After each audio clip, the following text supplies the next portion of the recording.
Well, ladies and gentlemen, good evening. Masa al-khair, bonsoir.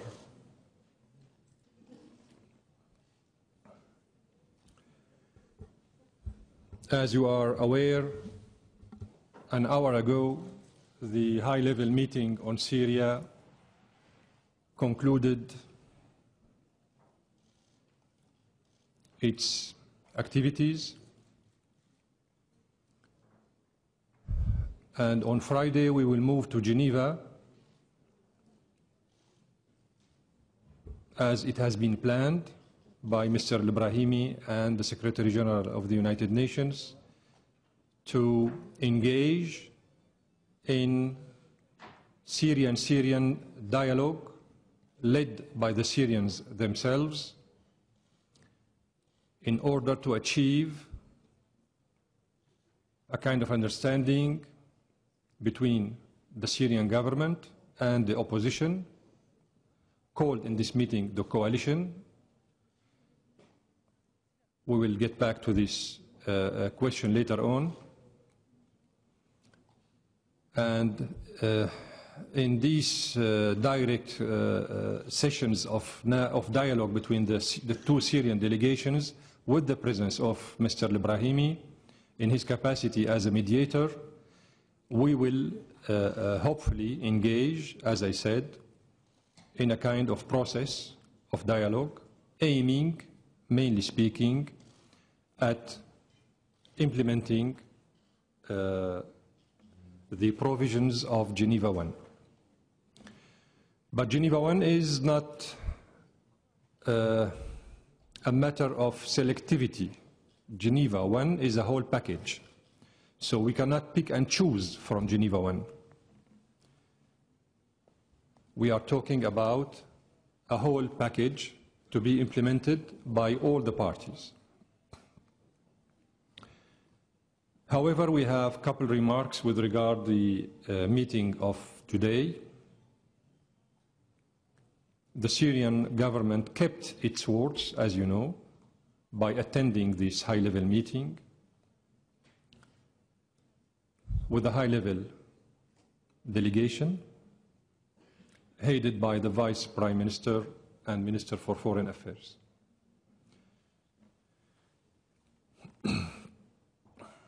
However,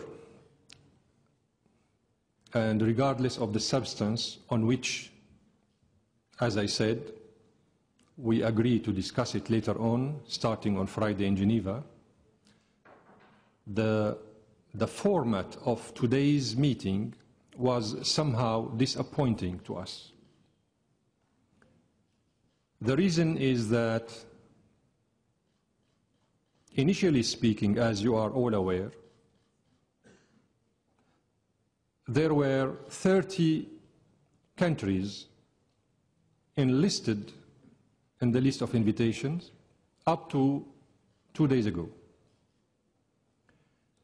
Then it seems that the organizers of this meeting in the Secretariat of the United Nations decided to add 10 more countries. So we had today 40 countries seemingly pre-selected in a way that most of them would be anti-Syrian delegations, meaning that they are coming from governments who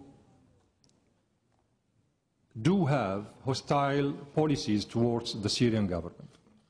But at the same time, and coincidentally, paradoxically, let me say it, the Secretary General excluded Iran. So we add 10 new countries and we exclude Iran at the same time. That created a kind of imbalance in the format. I'm speaking about the format. So this is our first remark. The second remark is that the statements and speeches of most of those who took the floor today in the meeting, and as you know, the 40 delegations took the floor, did not encourage the national political dialogue. It was a kind of provocative statements, repetitive statements, old language based on hatred towards the Syrian government and based on a kind of blind provocation which is counterproductive, fruitless, and unsuccessful, not positive at all.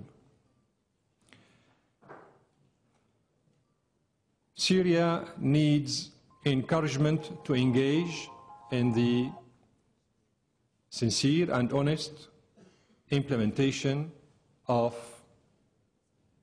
Geneva I, as I said, but to do so, we need all to put an end to the terrorism, to the violence, because the political settlement cannot go in line, cannot go hand by hand with the terrorism. Those who are behind the acts of terrorism in Syria should choose between being an arsonist or a fireman.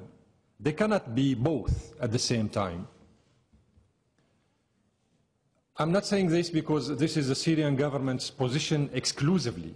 I'm saying this because this issue has been on the agenda from the beginning.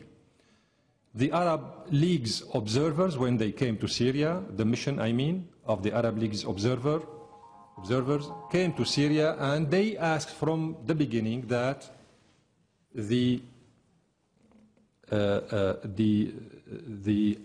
putting an end to violence is rather a crucial matter. After the mission of the Arab observers came Mr. Kofi Annan. He said the same thing, and if you go to the 6 points plan of Mr. Kofi Annan, you would see that the first item is putting an end to violence. General Mood came after Kofi Annan and he repeated the same thing.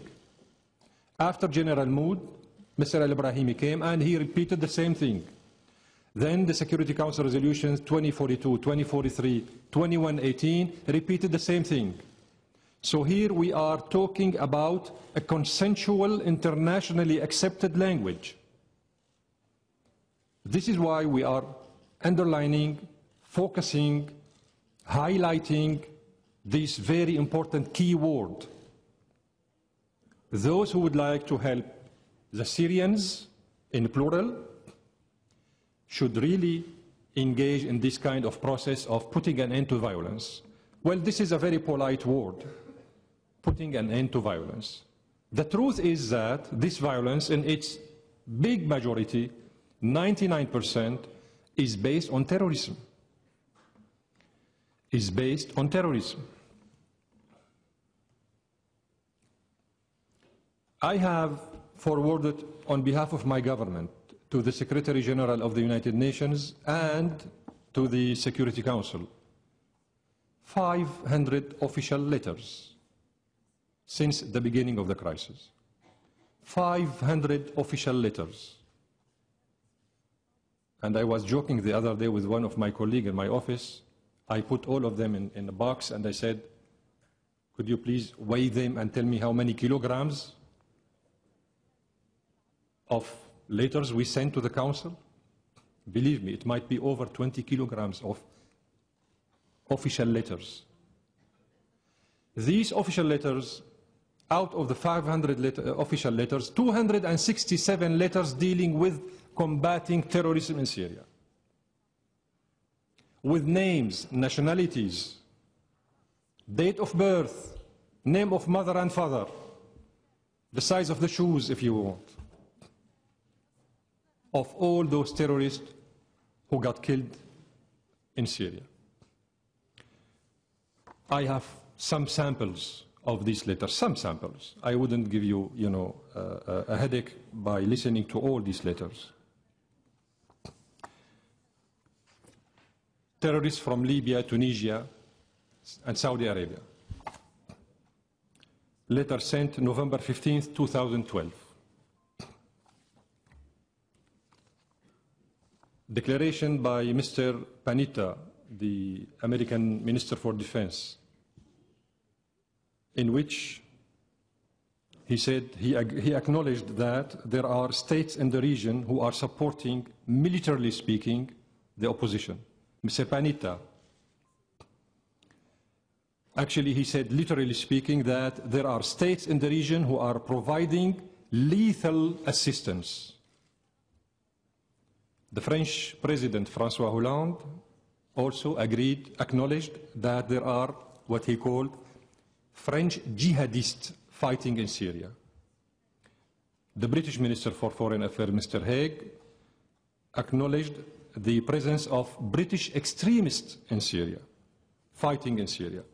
So this is another document. The Turkish official support and assistance to the terrorists in Syria. Names, whatever. Documented. Here we have Al-Zawahiri, who instructed his followers to escalate their jihad in Syria. November 20th, 2012.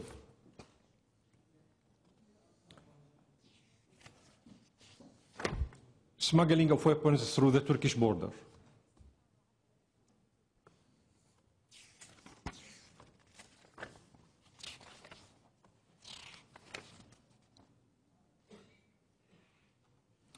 Turkish interference in our domestic affairs at the border by facilitating the infiltration of terrorists through the border. 546 terrorists entering into Syria through our border with Turkey. Names and nationalities. 546. The Libyan ship Intisar, the Libyan vessel carrying milk and dress for the winter through Lebanon. On board of this ship, 400 tons of weapons. Plus, of course, the Libyan ship came through a Turkish port in Iskenderun. 3 Saudi planes, military planes, C-130 Hercules, transporting terrorists belonging to Al-Qaeda from Yemen into Syria through Turkey. The famous statement of the so-called jihadist Salafist center in Jordan about 9,938 Arab jihadist terrorists who got killed in Syria only in 2013. This is a Jordanian source of information. This is not a Syrian source of information. They acknowledge that 9,938 terrorist Arabs only got killed in Syria in 2013. Names and dismantling the factories and the plants in Aleppo and shipping them into Turkey. This is also very important. This is an article that was published by the Turkish newspapers Yurt, which relates to the background of the so-called chemical weapons story. This is a Turkish newspapers that informed the so-called international community, that the terrorists in Turkey, in Ghazi Antab, the city of Ghazi Antab, have conducted a scientific test on using chemical weapons against the rabbits in order to use them later on against the civilians in Syria and then accuse the government of doing so. That was sent to the Security Council December 10th, 2012. Remember that the use of chemical weapons in Khan al-Asal in Aleppo, Khan al-Asal took place on March the 19th, 2013. we drew the kind attention of the so-called international community, including the Secretary General and the Security Council members, 5 months before the use of the chemical weapons in Khan al-Assad. In this letter, confiscation of weapons smuggled through our border with Lebanon, Jordan, and Turkey. November 15, 2011, again Turkey. The Saudi and the Qatari and the Turkish involvement in transferring shipments of weapons that the governments of these 3 countries bought from Switzerland, Belgium, Croatia, and Ukraine to the peaceful demonstrators in Syria. 26 names of 26 terrorists arrested in Syria.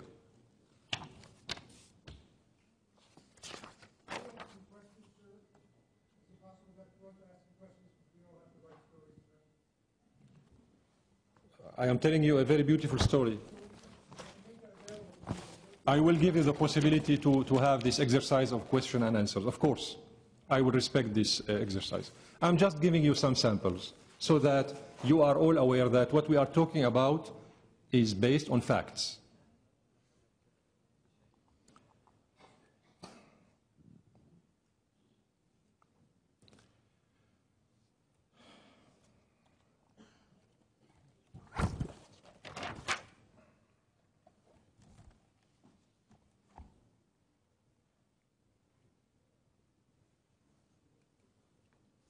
The Syrian people are the only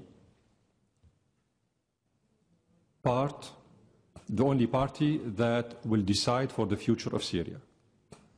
It's not up to this minister or that minister to decide for the future of our own country. The process endorsed by the Security Council, mediated by Mr. Ibrahimi, endorsed by the Secretary General, speaks about a Syrian-led political process. So here we are not going to take lessons from anybody with regard whether the Syrian people will be the one who will decide for their own future or somebody else. On this matter, there is no way to get any divergent opinions. It's very clear. It's very clear. So this kind of rhetorics you have heard from some speakers before me are really counterproductive and unuseful. And they are not realistic, by the way. What we need from the conference called Geneva Conference 2 is to help, genuinely speaking, the Syrian people, putting an end to the terrorism, exerting pressure on those governments who are supporting, harboring, financing, training the terrorists in Syria. Why we are saying this? Because the Security Council resolutions say that. The Security Council resolutions related to combating terrorism prohibits and ban any member state from supporting terrorists. Whether it is Resolution 1267 related to Taliban, or 1373 related to Al-Qaeda, or 1624 related to incitement to terrorism, or 1988 and 1989, which also speak about the necessity for all member states to refrain from supporting terrorism. So we have a whole arsenal of legal arsenal emanating from the UN activities with regard combating terrorism. Everybody should be engaged in this process.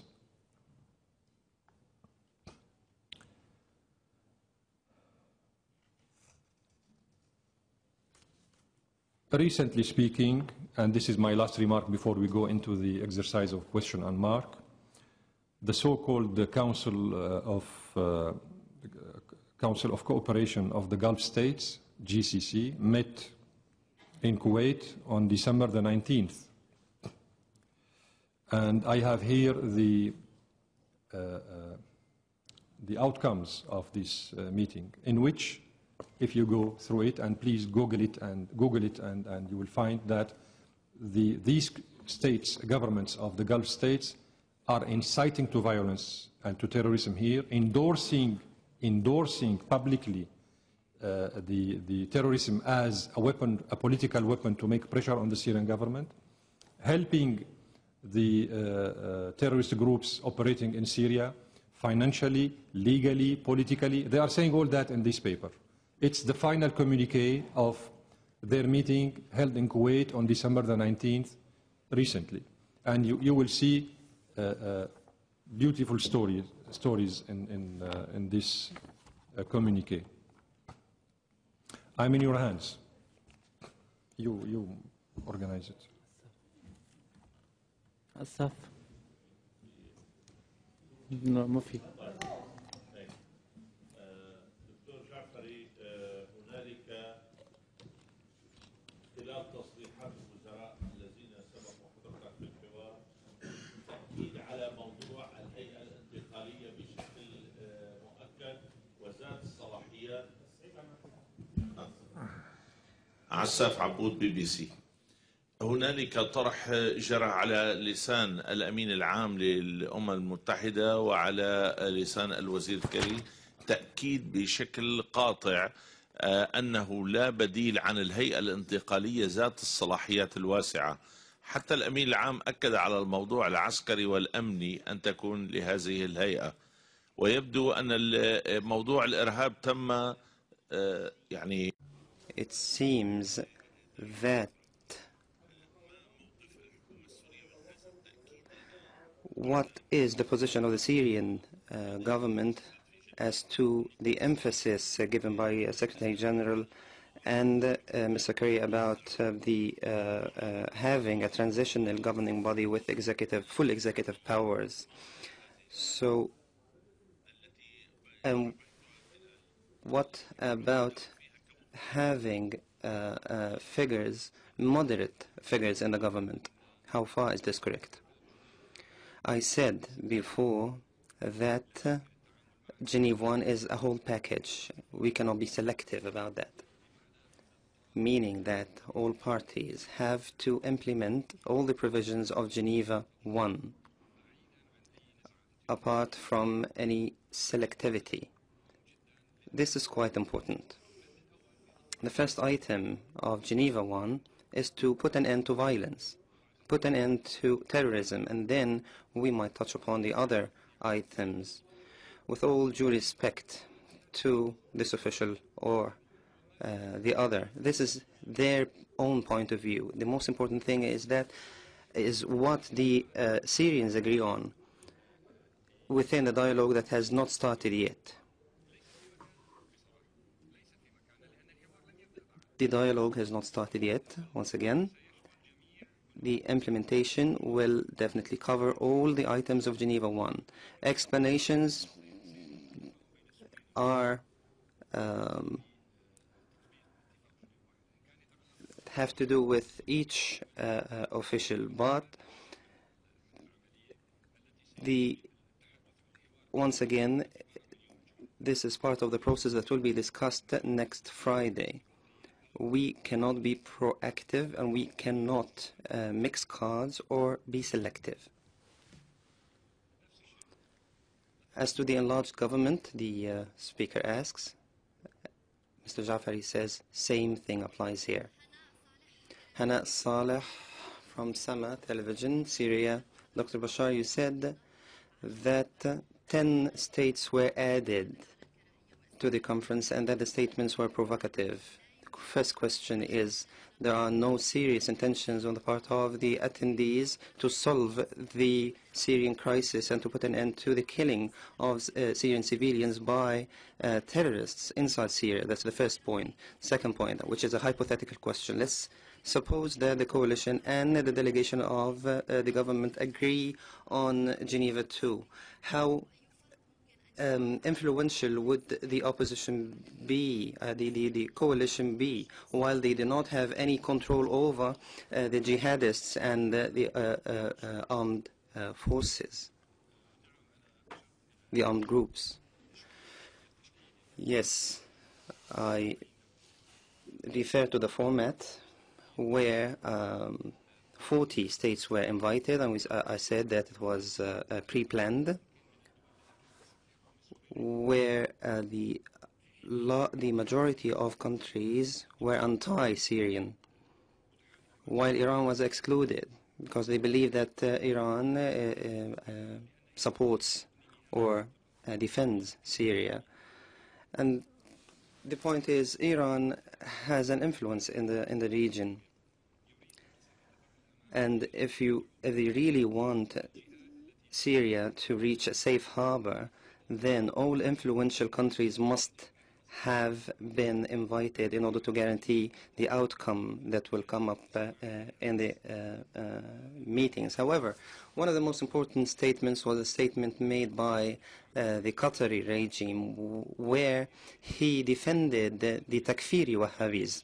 He said, strangely enough, that the Wahhabis reached the moon, while Iran itself launched rockets, satellites to the moon, and they will have a manned spaceship in 2020. So defending Takfiri Wahhabis by the Qatari representative emphasizes what we argue, that Qatar supports terrorism. That's the first point. The second point has to do with how influential the coalition is. This is another problem.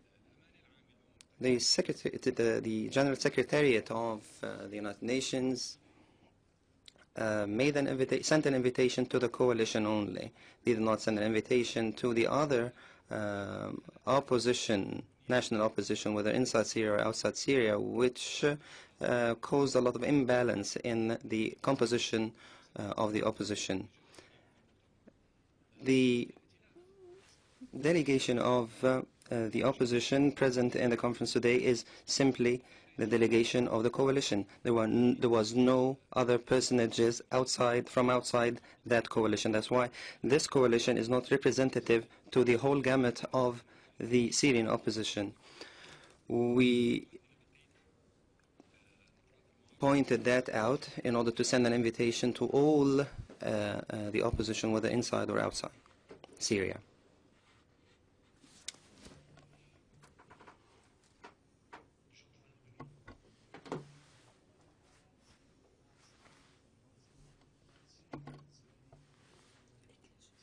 Local ceasefires and other humanitarian measures. We haven't heard. لم نسمع أي شيء اليوم عن التدابير الإنسانية. هل هنا هذه التدابير ما زالت قائمة أم لا؟ شكرا جزيلا على هذا السؤال.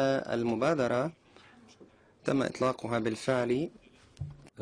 To Mr. Lavrov, Minister Lavrov. Minister Lavrov conveyed the Syrian initiative to Minister Kerry, and after a while he asked Mr. Kerry what happened, and the answer was that Washington is still trying to get in touch and make a pressure on the armed groups operating in Aleppo. So we are waiting for the Americans to get an answer from these armed groups operating in Aleppo with regard to the implementation of this initiative. Matt. تفضل.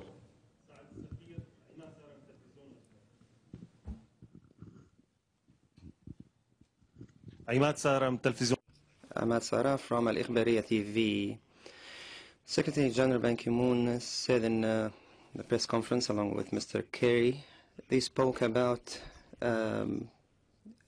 terrorism, political solutions, and bad humanitarian situations, but they said that terrorism is a result of the humanitarian conditions, not the cause. Also, in your press release, you provided a number of documents that prove the involvement of Saudi Arabia, Qatar, and Turkey in terrorism. In the conclusion of the morning session, Ahmed Jarba, representative of the coalition, thanked Qatar, Saudi Arabia, and the other countries that you refer to as supporters of terrorism. ليس نتيجة Terrorism is not a result of the humanitarian situations in Syria. There were other difficult humanitarian situations in other parts of the world, earthquakes, tsunamis, and which claimed the lives of hundreds of people. So was the reaction of these countries, the people of these countries, did they react by terrorism against their own government? Not at all. Of course, there are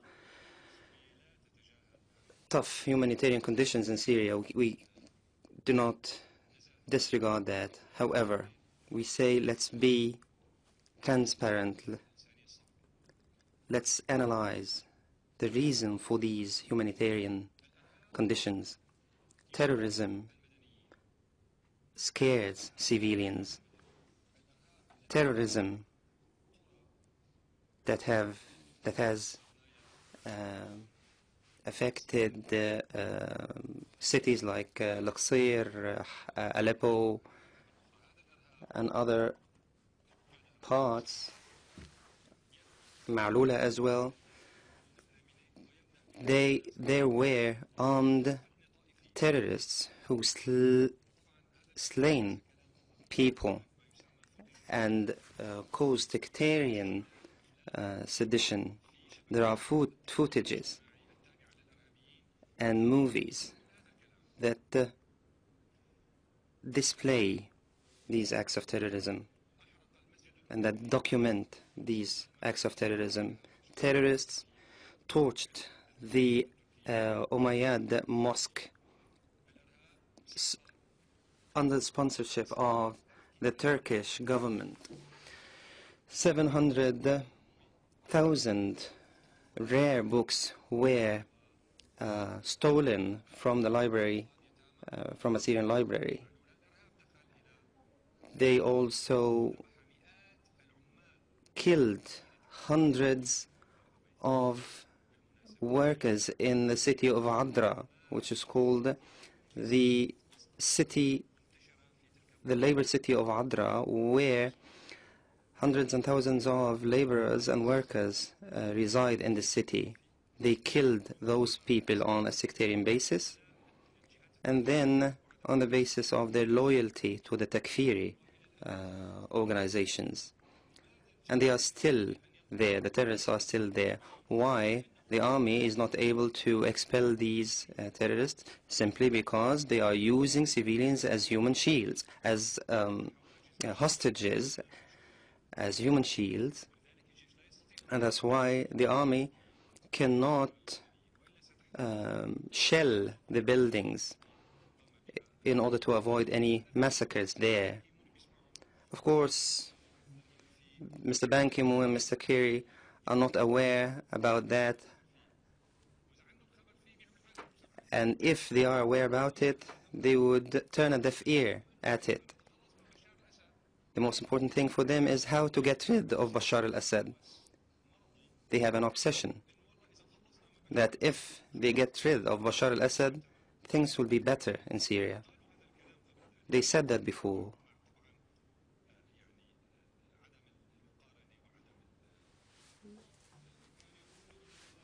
They said that Gaddafi is the main source of all the troubles in Libya. Gaddafi is not there anymore. So, what's the situation in Libya? They say the same thing about Saddam Hussein in Egypt. What about Iraq nowadays? Same applies to Egypt. They said that Mubarak was the main source of all problems. What about Egypt today? Same applies to Tunisia. Now Tunisia is a terrorism exporting country. And they have the Tunisian terrorists even created the so-called sex jihad. They developed the Islamic fiqh and created the so-called sex jihad, where they send innocent girls and women, after being brainwashed, they would send them to Syria in order to exercise jihad through sex jihad. And so they offended both the Arabs and Islam. They are simply criminals.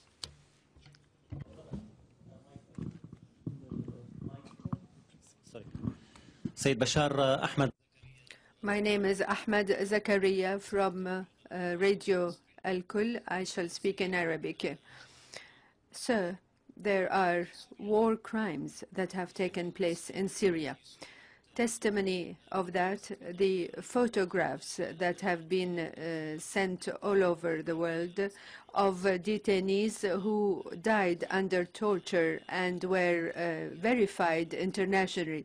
Is the democratic process going to bring to justice the perpetrators of such crimes? You also mentioned what happened in Al-Qusayr and the slaughtering of people on the basis of their identity and on sectarian basis. I believe that what happened is something that took place at the hands of Hezbollah and their groups. How about also what you call barrels, explosive barrels? Where do they come from?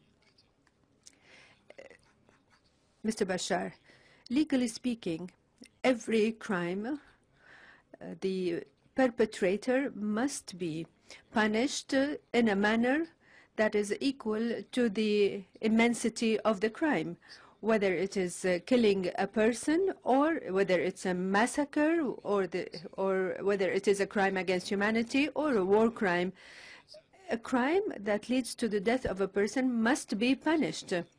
The legal accountability must be applied to all, and that's by virtue of the national laws.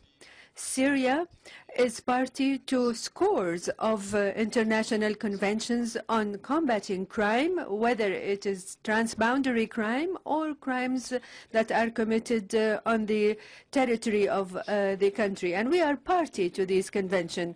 The most important point here is that the influential countries, or some of the influential countries, would like to apply their laws, dictate their laws on other countries. In other words, they do not recognize the sovereignty of other state members in the United Nations.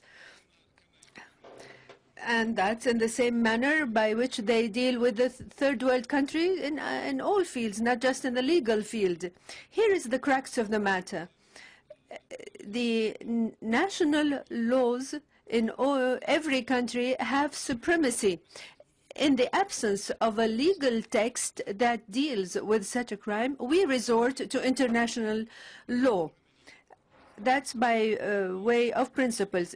In practice, there is the international law, and the application of international law is always, unfortunately, it has been politicized. There's nothing in the United Nations that has not been politicized. And I don't want to go into details or give you many examples on this. Please be patient with me.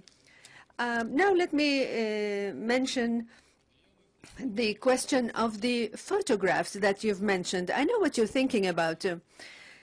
The photographs that you mentioned remind me of the scandal of the use of chemical weapons and other similar incidents that might have led to an armed attack on whom, you answer me, on Syria.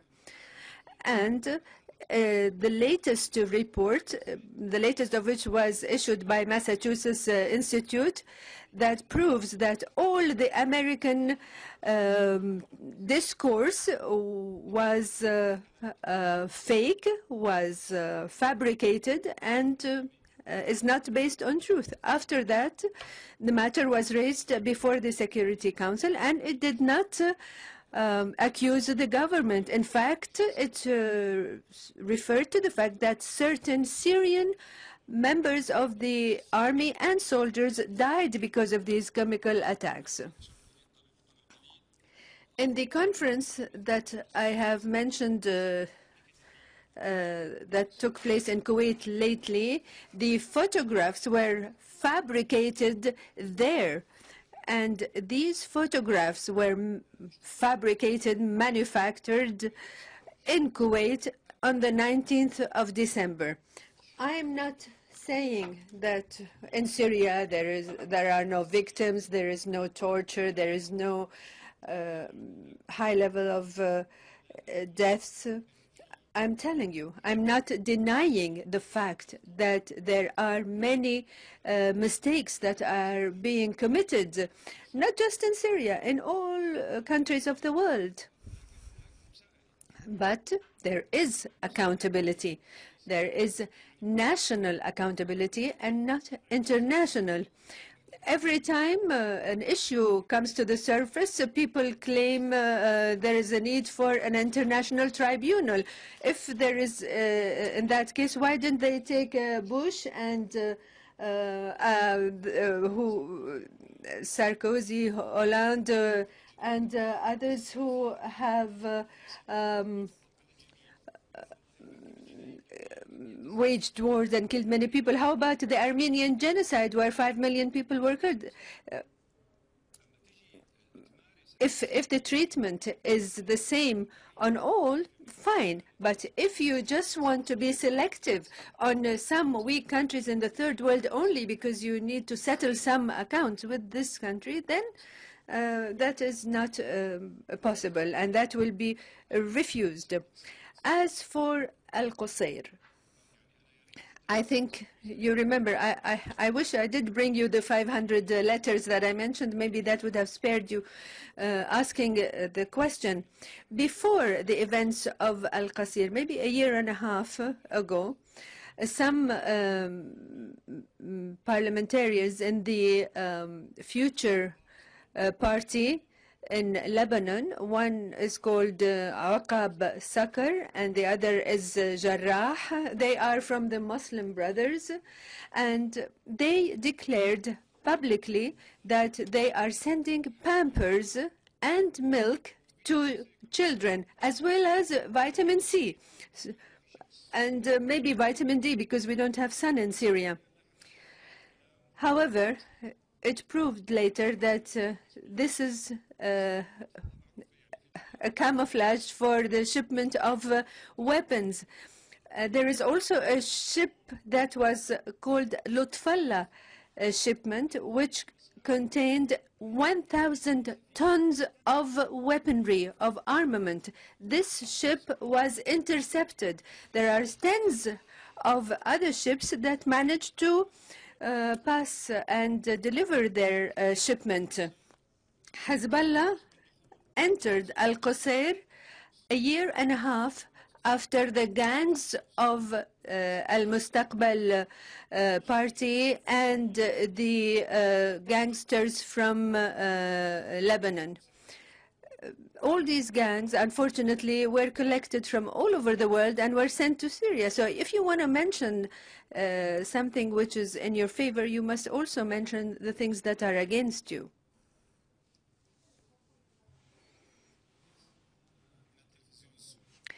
I am from the Syrian television. Mr. Ambassador, a while ago, the high-level conference was closed. You, from Syria, came with a constitutional and popular mandate. The other party did not represent all the opposition. What is deplorable is that all these countries that are so keen on the humanitarian situation in Syria, they are the ones that are imposing sanctions on Syria to increase and deepen the food crisis, the all sorts of other crises.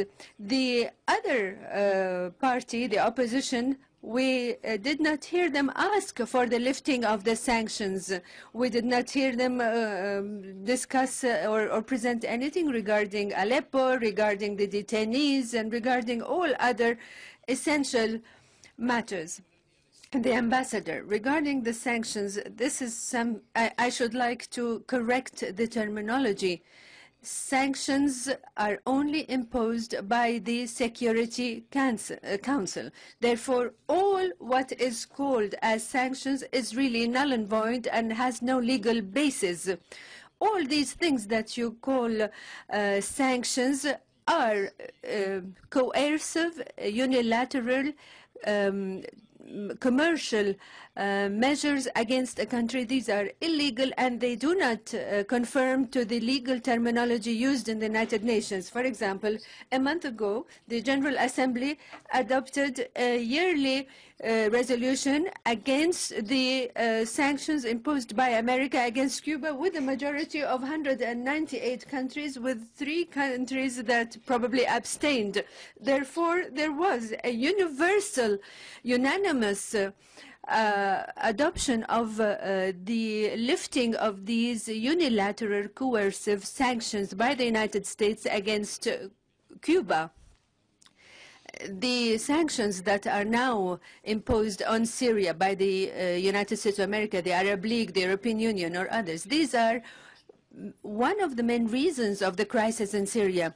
For example, when we see their alligator tears on the humanitarian situation in Syria, you must know that they themselves are the perpetrators and the cause for such pain and suffering. They ban import, export, they ban financial remittances and transfer, they steal our oil and gas, they buy oil and gas from the terrorists. In other words, they're financing the terrorists because they buy the barrel of dollar for $2 instead of buying it for $100 from the Syrian government. And the Turkish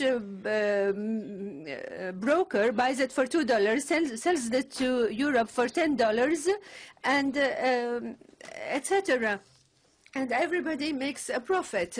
In other words, these sanctions are part and parcel of the causes that led to the humanitarian crisis in Syria. We, as the permanent mission in representing Syria to the United Nations in New York, our personal accounts have been closed. This is something against diplomatic rules, against international law. For example, for a year and a half in New York, we have no account. These sanctions then are a form of political pressure on the Syrian government in order to coerce it to change its policy. What is happening is a geopolitical game that has nothing to do with reality. So the situation in Syria is related to geopolitics and not to politics only. Sir, can you just say who is going to head the Syrian delegation to the talks starting Friday or whenever they start? How long do you anticipate these talks are going to go on? And why is there no military or security representation, so far as I can tell, at least in the Syrian delegation? Thank you. Thank you. The Vice Prime Minister and Minister for Foreign Affairs will head the talks on Friday. The talks will be sort of process. It's not one session or 2 sessions or 3 sessions. It's a kind of process. So whatever it takes, the Syrian government will engage in this long-term dialogue. As long as there is a need to have this kind of Syrian dialogue, we will be there. Why there are no military? Because this is a sovereign decision of the Syrian government. Yes.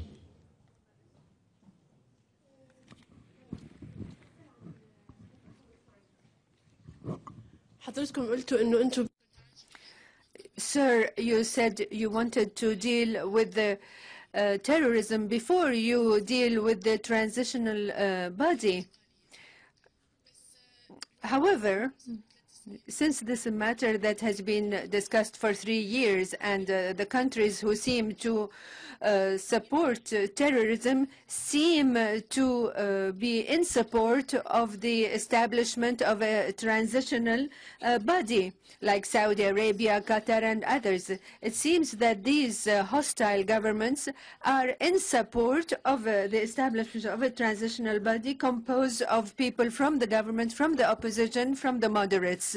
And maybe if we achieve this first step, and this transitional body is mandated with fighting and combating terrorism, maybe there could be some success. Because don't you think it would be difficult to start by combating terrorism, those who are fighting with the government, those who are fighting with the opposition? Because we, as Syrians, we might feel that this transitional body might be the most optimal way of combating this terrorism. Until now, our way of combating terrorism, accusing it of being terrorism funded and coming from abroad or from within. The ambassador, why do you conclude that we are against the transitional body? She responds, because you said that we need to commence by combating terrorism. My dear, in politics, there are steps, 1, 2, 3. First, you have to start with confidence-building measures. How can people who are killing each other can sit and sit and have a civilized dialogue? As I said, Geneva 1 communique is a package. You cannot be selective. Sir, there are two groups who are fighting each other. Some are sending explosive barrels, some are sending shells. My dear, what you are proposing is an optimal utopian vision. You're putting a government and a terrorist at the same level, irrespective of what we consider Turkey and other armed groups. They continue to be non-state actors. They are not states from the point of view of the international law. Now you're making me obliged to explain the international law. There's a difference between the law of human rights and international humanitarian law. International humanitarian law gives government the right to wipe out any insurgency against this government. The human rights law does not give any state the right to fight any armed opposition. Therefore, within the international community, there is a recognition that there is an armed opposition. You can call it a revolution, you can call it jihad, you can call it chaos. There are people who are taking up arms against the state, and I don't think any state will just stand and allow these people to continue to kill people and then say at the same time, continue killing the people and we'll sit and have a dialogue at the same time. It doesn't make sense. First of all, as part of the confidence-building measures, we can first commence by putting an end to the hostilities. If we continue to allow the Shishani terrorists to come to us, to Saudi terrorists, Turkish terrorists, Tunisian terrorists to come to us, this means the principle itself is wrong. By virtue of what a Chechen terrorist is coming to Syria to wage a holy war? Do I send a Syrian army to Qatar or to Saudi Arabia? I'm asking you, answer me. Do we send the Syrian army, which represents the state? I am the ambassador of a state. I am speaking on behalf of the Syrian Arab government. Have we sent our army to Qatar or to another country to wage a war? No, we haven't, because the principle is wrong. And now I should like to mention a point which is related to the subject. I can say the French regime, the French government, they call us a regime, but we are a government. Maybe I think of them as a regime. That's a personal opinion. I keep it to myself, but I will call them a government. The French government found a terrorist whose name is Mohamed Marrah. He was a jihadist in Lyon. He wanted to go to heaven and get 72 beautiful young ladies like you. They shot him with 300 bullets, not with one bullet, not with 5 bullets. They emptied 300 bullets in his body, and those who killed him was a troop from the air, from the land, and from the Republic, and all of them collaborated to attack, to put an end to this terrorist. He was a terrorist, that is true. He killed some people. How come? Why do these French people train, arm, and finance this terrorist and call him a revolutionary and send him to fight in Syria? Why does the Minister of Foreign Affairs in the UK says that he has 500 revolutionary in Syria that he has armed, and they tell him you're not allowed to come back to the UK. You have to fight in Syria. Don't come back and wage a war in the UK. So there is kosher terrorism and there is forbidden terrorism. My name is Dima Nasif from Al Mayadeen. In the majority of statements this morning, the communique of Geneva 1 and the text of Resolution 2118 is valid. There was a demand for the cessation of hostilities, for the release of detainees, for the provision of humanitarian aid. Is there a possibility for all that to be implemented, and will it be done under the tutelage of the United States or international community? Once again, I repeat that the communique of Geneva 1 is a package. It cannot be selective. And the first clause is the cessation of terrorist activities. Hence, our activity in Aleppo and our initiative that was taken lately regarding the situation in Aleppo. Now, if you want to implement the communique of Geneva 1, and if the two sponsors, the Russian and the United States of America, exert proper and serious pressure. Firstly, the Americans have to stop providing the weapons and have to stop the waging statements that are provocative and insightful. And they must exert pressure on Turkey, Saudi Arabia, Qatar, and others for them to cease from this blatant intervention in the internal affairs of Syria. Otherwise, there is no use to carry out any dialogue. The countries must be committed, must abide by the logic contained in the first article of Communique 1, the putting an end to violence. It means we cannot sit here and negotiate while people are continuing to die in the name of God. There is something terribly wrong here. If we sit around the table and dialogue, sitting and communicating and discussing is very important. And the Syrian party has come to this meeting in good faith.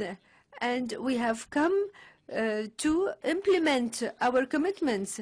And we have composed our commitment, our delegation 2 months ago. The opposition came today after the beginning of the meeting, and the ambassador of the United States had to go out and force him to come into the meeting. There are people who are blatantly interfering into the internal affairs of Syria. Why? Because our geopolitical options do not suit them. Every country that has geopolitical options that are not compatible with the choices of the West must be crushed, torched, destroyed. This is part and parcel. What I'm asking for is part and parcel and an integral part of the communiqué of Geneva 1. The implementation, when there is an understanding reached through dialogue, then begins the implementation. But unless the countries that interfere, that provide funding and provide weapons, the incitement, whether in the media, whether by sending the terrorists, these elements have been made in these other capitals. Why did they disregard the national and external opposition? Why? Because they refused any external interference. They have not been invited to this conference.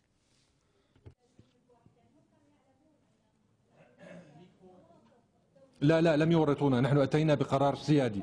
شكرا. نحن أتينا بقرار سيادي. We have come according to a sovereign decision. We weren't trapped into coming. No. We're giving an opportunity to the foreign journalists. Negotiate on the status of Bashar al-Assad.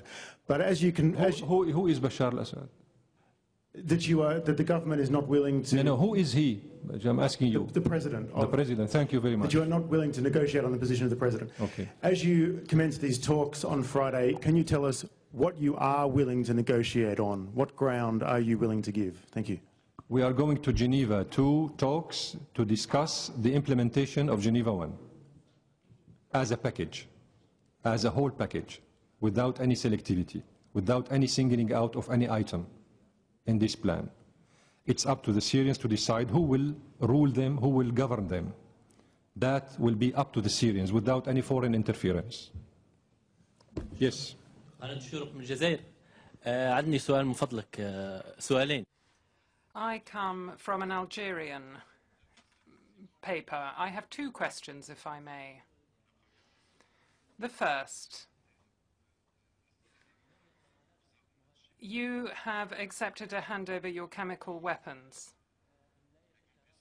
What guarantees have been provided by the great powers to ensure that the Saddam Hussein and Gaddafi scenario isn't repeated with President Bashar al-Assad? They handed over their weapons and were then done away with. The second question, in respect to the negotiations, you've accepted taking part in negotiations around a table, and that is a recognition of the opposite side. It's a recognition, and therefore concessions have been made. But what are the limits to the concessions that the Syrian regime can come up with? Well, let me answer first of all in respect of chemical weapons. In principle, Syria supports the creation of an area free of all weapons of mass destruction, with no distinction drawn between them. And in fact, what Israel detains is much more dangerous than biological and chemical weapons, and that's since 2003. And the 27th of December, In 2003, we submitted a request to establish an area free of all forms of chemical weapons. We were faced with an American veto if submitting the draft resolution. However, that draft is ready to be adopted at any moment. And it is therefore coloured blue, and it is in the files of the Security Council. So that's what I can tell you by way of background.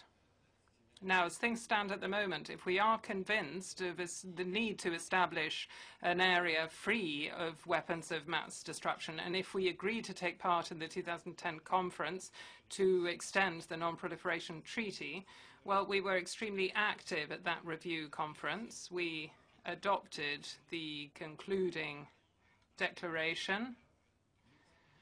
An international conference was then convened in 2012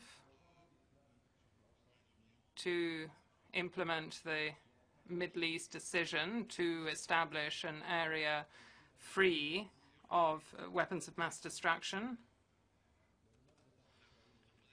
And that was a proposal that had been in existence since 1995, but that goes hand in hand with a renunciation of nuclear weapons on the part of Israel too, and there have been postponements. It's not just our doing, it's other parties that don't want that conference to be convened because it will deal with nuclear issues. Third point, any weapon of mass destruction is a weapon that can never be used nowadays, be it chemical, biological, or nuclear. There's no country that's in a position to use a weapon of mass destruction today.